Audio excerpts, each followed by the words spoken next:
An official Rio 2016 bus carrying journalists was hit by an object that shattered windows Tuesday night, leaving 2 people injured by flying glass.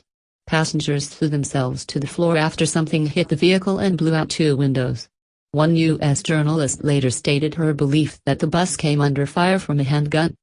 However, the news agency Agência Brasil reported that other passengers believe the vehicle was hit by rocks.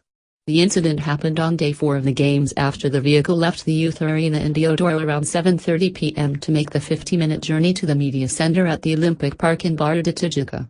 About 10 people were on board.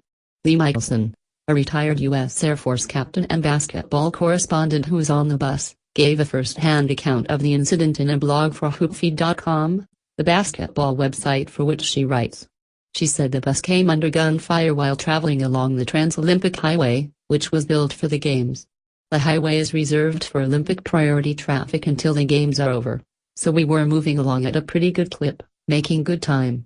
That, and the fact that the shooter used a small-caliber weapon, probably a handgun, may well have saved our lives, Michelson wrote. Roughly halfway back, I was texting my daughter about our dinner plans for the evening, when I suddenly heard 2 shots ring out in close succession. Pop, pop. I am a retired Air Force captain, as well as former federal prosecutor. I own a handgun for personal protection, and have spent plenty of time on the range. I immediately knew we were taking small arms gunfire. I instinctively got as low as I could to the floor, and yelled for others on the bus to do the same. There was no immediate reaction. I think people were stunned and confused.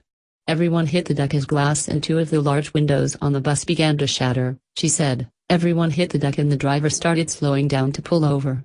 According to Michelson, a police officer boarded the bus after it stopped a couple of kilometers further up the road and examined the windows before the vehicle proceeded onto the Olympic Park without further incident.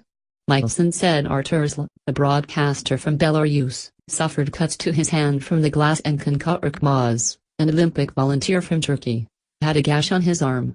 In a blog for Pressball.by, the Minsk-based website he writes for, Szal said the bus was passing through favelas as well as near overhanging cliffs, and he is not sure if the bus was hit by shots or rocks.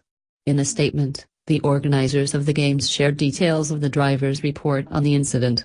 When on the expressway Transolimpica, near Curicica, the driver heard a noise from inside the bus which he thought was photography equipment falling down, they said.